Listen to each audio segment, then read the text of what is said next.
1212 Manny on the Scene TV, man. We have a very special guest here. You know, thousands of views on our first video, right? Yeah. You know what I'm saying? In just a little bit of time, multi-talented, the young, the beautiful, Badd Morena. Badd Morena. Thank you for having me. Absolutely. Well, you know, I know you on a personal level, right? I know we all went to school together. Mm-hmm. Tell me how you got the name. Where'd that come from? Because I never heard nobody call you that. So it's funny. I actually had a different name. Yeah. And it was gonna be Tracy Dash. And yeah, I loved Clueless, the movie and everything, but I really didn't want to have the connection with Stacey Dash because she was she was getting some heat in the media at the time. Yeah. So I don't know what she's really about, but I do know people hate her. Yeah, she's just very controversial, and yeah, she don't really. Ain't she like a Republican or some shit? Yeah, she don't really support the black community too much. She's not for our people. Yeah.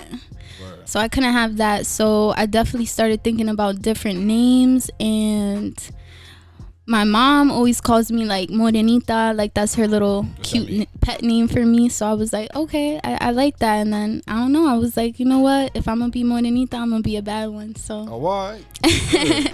Well, let's talk about the video. The video is super dope. It's out now. Thank you. Yeah, absolutely. The video is called Palace of Doom, right? Yes, sir. Now, the video, I noticed most of your videos it's almost like a mini movie. So who's the brains behind those videos? I mean, it's not like you just hit record and you dance in front of the camera. You got like a little short film going on. Yeah, so I love coming up with the ideas for my videos. Yeah. Palace of Doom was an idea that I've had for a while. I actually came up with the idea, I want to say back in either anywhere between April and it was like beginning of COVID. Yeah, so I was just thinking about a bunch of things, and once I heard the song, I was like, yeah, I kind of know where I want to go with this. I seen you kind of like kidnap my bro in that shit. Yeah. Killed him, threw him off a cliff or some shit. Yeah. Mm-hmm. That was all you thought about? Chopped him up, put him in a little bag, and threw him off. You thought about all that shit yourself? Yeah. Word. That's dope. Thank you. Now I got a question for you. So we all went to the same school, right? So plenty of open mics, plenty of situations where people showcase their talent. I didn't see you at any of them.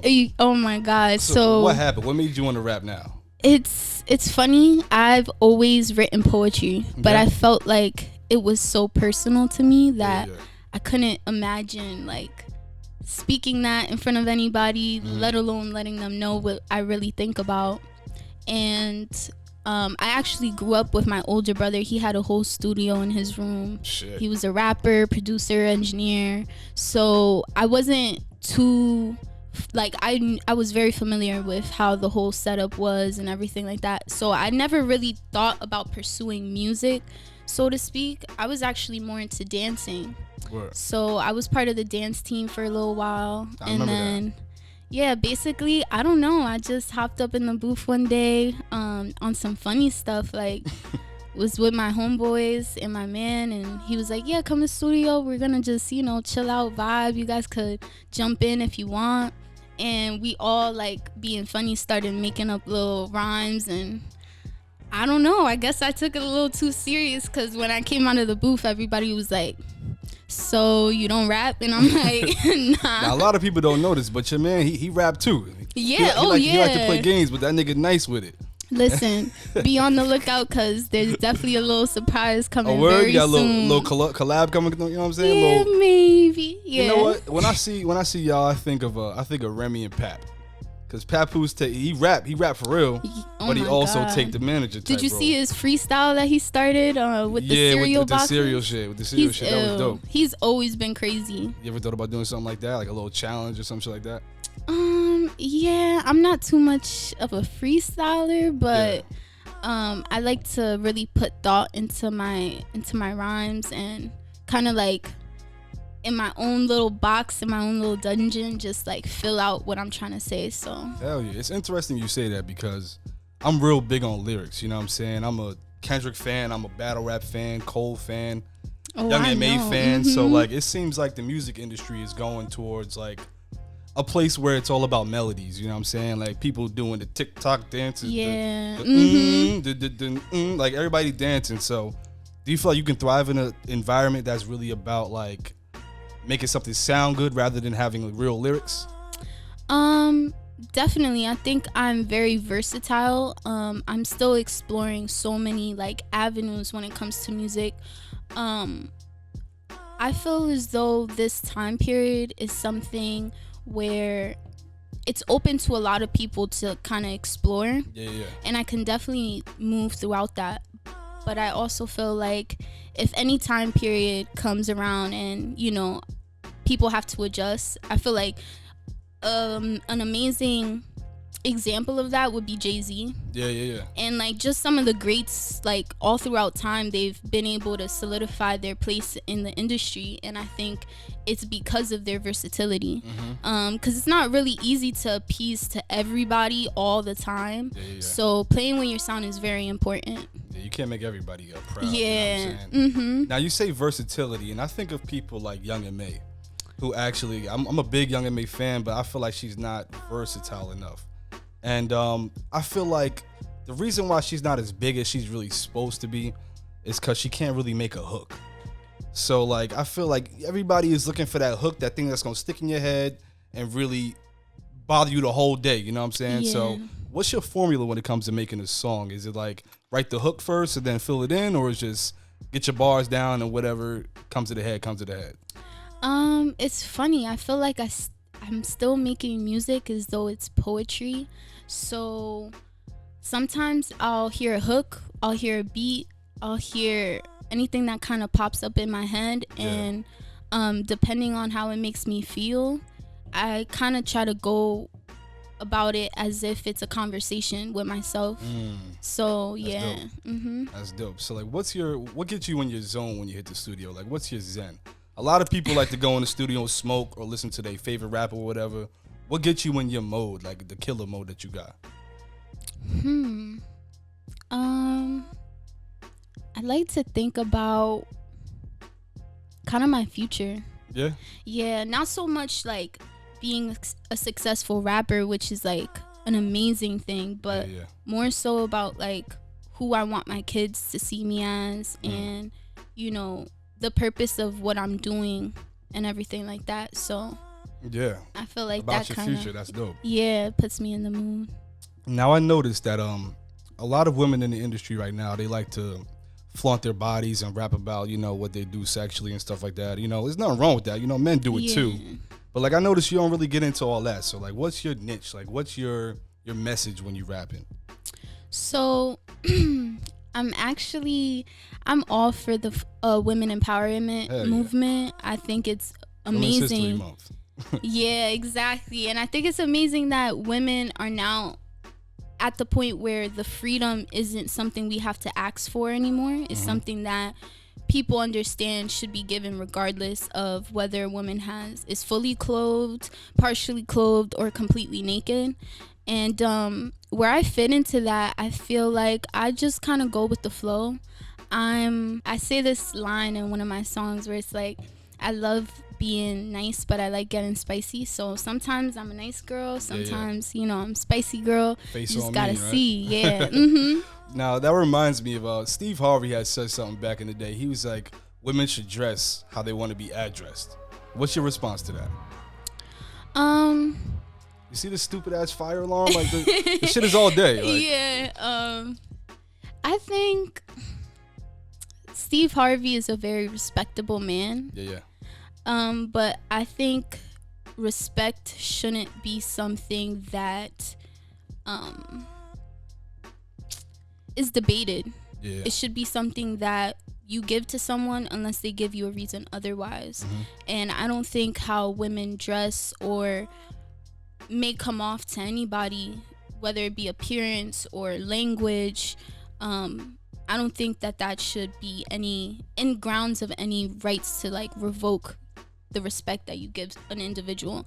I'm very strong on whether it's, you know, the president of a company or the janitor. I treat them with the same respect. And I feel like people should, you know, follow that instead of, you know, what I see is what I determine.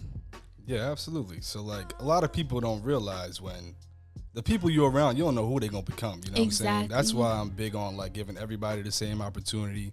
given the same treatment like you said. So that's dope that you said that. But I noticed in your vlog you said something. Well, actually, Mir had said your music is like undeniable music. What does that really mean? I mean, I don't know if you want to jump in and answer that one. Not like undeniable music, I would say is like timeless music, music that anybody should be able to hear. Even if you're a fan of rock music, country music, it really doesn't matter. I feel like anybody should be able to hear your music and still respect your music and say, well, this is a quality sound. You got to respect the engineering, the production, the overall track, even how she sounds on it. You know what I mean? You might not agree with all the lyrics and everything, but it's still undeniable. It's like, damn, that's a decent song, even if you don't like the genre. Absolutely. For the people who do like the genre, I feel like they should really vibe with it. Maybe not every single song, because like that's just not how it goes, but they should have a few of those songs that they say, okay, that's my vibe of hers that I like because she is versatile. So right. For the people that don't know, that's Tamir, that's her manager, correct? Manager, A&R, everything. He's in the studio where I'm needed. You know? I feel that. So yeah, that's dope, man. And I feel that, you know, when it comes to like keeping a strong camp around, it's important because like I know Mir for real, I know he rap, but you know what I'm saying, and there's a lot of people that's gonna be around you trying to bring you down, but it's good to keep that solid whole circle that you got. And definitely. I know that you got a big camp, you got a lot of people that's around you. You wanna shout them out real quick? Yeah, of course. Sun Reem, Fritz Myers, you could find him at APT Content, Legend R Us, and Micah Capers. It's a lot of people. Yeah. It seems like you really just started rapping out of nowhere. I really get that feel. It's like, and you really got your pedal to the metal as far as putting content out. So like, what's driving you to keep posting and keep making videos and keep putting songs out? So for one, I forgot one important person. She's a major person. My mom is definitely a part of my camp too. But when it comes to putting out content and being consistent, before I started doing the music seriously, I decided like my approach way before I started putting out content. And with that approach, I wanted to focus on consistency, and I wanted to focus on really making, you know, the message clear, because a lot of the times artists come out and then they develop their, you know, kind of their persona like after the fact. So I wanted to make sure that I have like a strong kick on who I am and what I'm coming with before people even, you know, get the chance to kind of create that just off like the music alone. Got it. But I did notice that you said in your vlog that you don't really see yourself doing music with a lot of people. But there was one person in particular that you said that you would do a feature with. So like, is there anybody, well, what's the reasoning behind that? Is it because like you got your own style and it's like, fuck everybody, it's just me versus everybody? Or is it just? No, I see myself doing a feature with anybody and everybody, to be honest. But I think like right now my concentration is, like I said, to really develop who I am as an artist. And I think it's very important and sensitive on who I allow to kind of influence me in that respect. So I did mention a couple of people, and even in my interview I mentioned Trippie Redd, and it's because I believe that he has a very unique style where he has that versatility where he can, you know, direct you in many different, you know, avenues when it comes to like approaching music. So I really want to focus on working with people who can push that more to the forefront, being that I'm still looking for what my sound is definitely gonna be. I would have never in a million years expected you to say Trippie Redd. I'm a Trippie fan, but like Trippie really, he goes off the rails sometimes with like the demonic area, you know, the stuff like that. Yeah, I mean, I pay more attention to like his approach on songs. I feel like there's so many different features that he has and features that he does where you can't even imagine him being on that track. Even with him and Coi Leray, you know, they were some of my favorite artists at the time when they were doing music.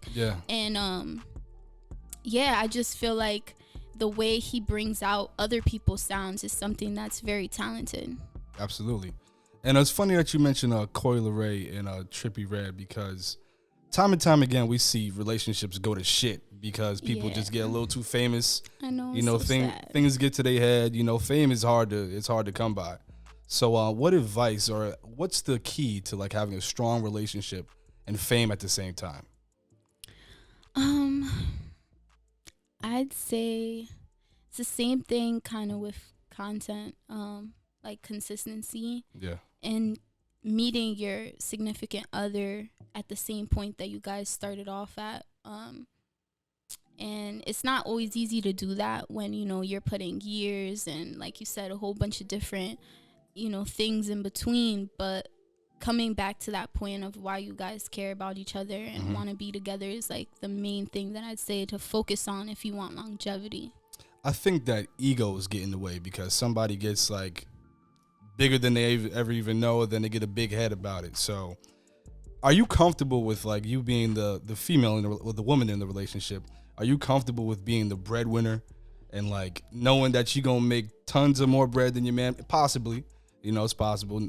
I definitely am, and I think I'm with someone who, he gets the money no matter how it comes or how he has to go about it, and he was a major role in like bringing the hustler out of me, because I've definitely learned through this industry that it's not just about passion for music, but it's also passion about being your own brand and presenting yourself as such. And like you said, a lot of slimy things happen. Things can really get messed up when it comes to just wanting to follow any type of passion. So right. Yeah, I think at the end of the day, I have no worries. He's always gonna provide and like do what he gotta do, and he makes me very comfortable with being who I want to be, regardless of the money.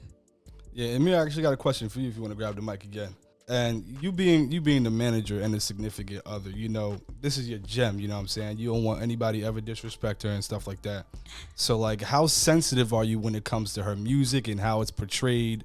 Does it really take a toll on you how the message is put out, or is it like, I know she gonna make it, this is mine anyway, we got it, you know what I'm saying? Overall, bro, I feel like you have to be comfortable within yourself and confident within yourself as a man. Yep. Bigger than anything, because at the end of the day, if you're a man, that means that you should be objective to everything, really. Absolutely. You got to see everything for what it is, and you can't get clouded by pride and things like that. You got to focus and think about the bigger picture, 100%. And overall, I just feel like a lot of people in the industry and different things like that don't work out because they just don't have that. You know what I mean? The solid foundation. Yeah. As far as what you said and everything, bro, I think it's not a huge worry of mine. Just because I know what our purpose is. I know how we always operated. So as long as we continue that same formula, it's just going to be on a mass scale. But that doesn't mean that the root of it should change, That's dope. So that's dope. That's how I feel about that. Now, I guess it's kind of a question for the both of y'all, but I remember a couple of weeks back, Cardi B had said something around Valentine's Day that like men do deserve gifts, but the gifts for the man has to be significantly cheaper than what the female should get. She has said some shit like, if the dude get you flowers, you get him grass. Do all women feel that way, or is it just like because she rich and she got it, they both got it? I think Cardi B is definitely a strong woman and in her right. I mean, everybody has their own roles that they play and their own, vibes that they go with. I'm more of a sentimental type of gifter. I like to give things that regardless of the value are meaningful to my significant other. So I'm constantly asking him like, what do you need? Or I just try to pay attention most of the time, but if I ask him, he'll definitely be like, no, I don't need that, it's okay, I'm good, I don't need anything. But yeah, that's how I try to go about it. That's dope that you say that. Now, what advice do you have for a man on how to treat a woman in 2021?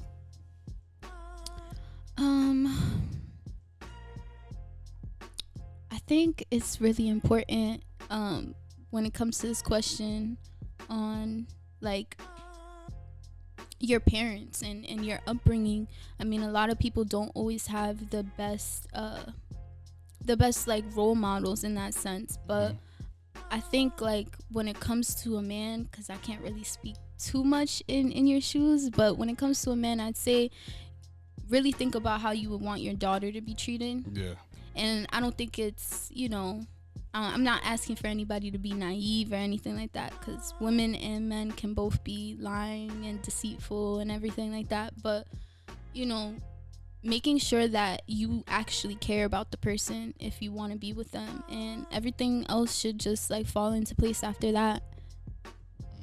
That's dope. Are you willing to sign to a major label, or are you gonna just stay independent or some Young M.A shit and just like count your bread on YouTube and the streaming and all that? I think it really depends. I feel like right now it's too soon to make a call. I'm not completely against it. Yeah. I think it's definitely a possibility. If the more than the money, but also if the circumstances, as far as like where I'm at in my career and what I know I could provide, and where I know I'm going. And as far as signing, what was the other question? I'm sorry. If you sign for $5 million tomorrow, what are you gonna spend your money on? Okay.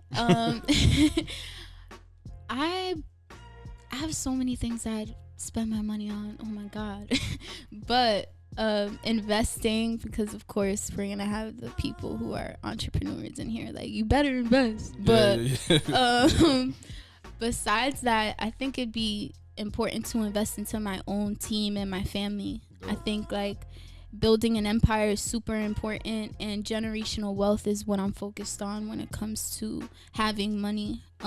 Momentarily is just momentarily, but being able to put people in positions where they can provide for their loved ones and their family, you'll always have a place on someone else's plate. So now you know you're about to get all the cousins and all the aunties that be like, oh cousin, you know, blah blah blah, I need this new car, blah blah blah.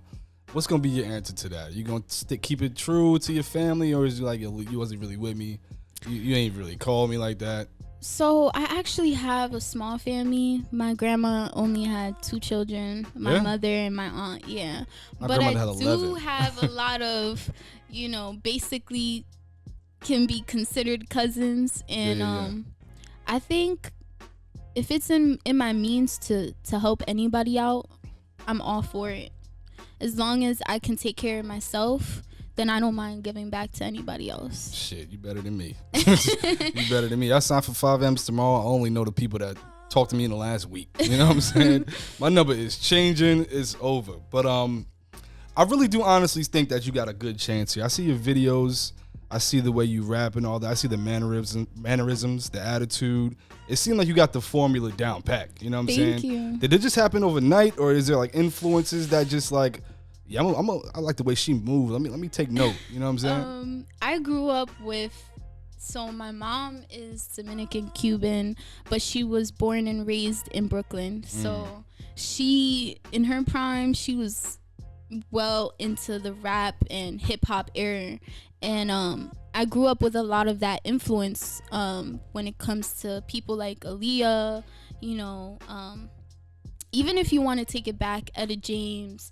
Etta James. Yeah, I'm a huge Etta James fan, and even people like La Lupe, even on the Spanish, you know, forefront with that type of music, old ballads. Would you do Spanish music? Are you fluent in Spanish? Very. Oh shit. No, I'm just kidding. But I am I'm fluent, but I definitely could see myself doing Spanish music. Because Spanish music is a whole new lane or whatever, a genre. So there is a lot of money that could be made. They said that what's the dude name? Badd Bunny. Is he the top gun right now? I think it's somebody else. Ozuna. Like, maybe, but one of them is like selling more than Drake, like on the low, and a lot of people don't know that. Yeah. A lot of people don't know that. So would you do like a dance song when it comes to Spanish music, a love song? I do anything I'm capable of doing, really. Like, I love Badd Bunny right now. A lot of different artists. I think that's like what I admire when it comes to Cardi B. Mm-hmm. She plays around a lot with like the Latin music and, you know, the mainstream hip hop music, and bringing those worlds together, I feel like is an amazing experience for anybody who you know, if you listen to music, period. Even Drake, he did a song with Badd Bunny, and just seeing his versatility in the song, I think it pushes a lot of artists. So I'm definitely open to any type of Spanish music, salsa, merengue, you know, reggae, shoot, you might catch a little some of that coming very soon. So. Oh, all right, that's an exclusive? Yeah, stay tuned. Bet. You heard it here, Mannie on the Scene TV. Mannie on the Scene. But one thing that I like about Cardi B is like she don't really drop a lot, but when she do drop, it's a heater. You know what I'm saying? Now you are pretty consistent as far as the music goes. Do you think that's actually doing a little bit of harm to your style, or is it just you finding your sound right now? I think it's me finding my sound. I'm definitely focused on letting everyone know what like I'm capable of and feeling out what people like. Because like you said and Tamir said, not everybody's gonna like everything, and that's something I've learned. So playing with my sound is just an ability for me to feel people out. So yeah. Dope. Now you know the COVID numbers is going down. Outside is opening back up. You got a summer banger coming up. Like, what's the plans for the summer? Definitely have another project coming very soon. It's definitely gonna be some summer hits, twerk vibes, you know, turn up vibes. Definitely gonna have a lot of different sounds. Like we were speaking about, so it's exciting. I'm very excited for that. I'm currently working on it now. Fine, you stay in the studio, right? Yeah. And I got one more question as we wrap up, and I guess that's for my boy Mir Crack over here. Mir Crack, like I said, you know, outside is opening back up, man. The COVID numbers is going back down. Places are opening back up. Are we having a Freaknik Beachnik Summer 2021? Listen, I'm gonna tell you. That's depending on Phil Murphy. We're going to put that on Brother Phil, bro. Let's say everything opens up, everything 100%, but the mask policy is still in effect. Are we seeing a Freaknik 2021? Bro, if everything is open, then that's a big possibility. Sheesh. You know what I mean? It's depending. Clap to that. Clap to that. Movies and shout out DJ Big. Well, Badd Morena's in the building, you know what I'm saying? Palace of Doom, the video is out now. Dark Mood, the EP is out now. Go check her out on all streaming platforms. Tell the people where they can find you. You can find me at Badd_Morena, Morena. Twitter, Spicy Morenita.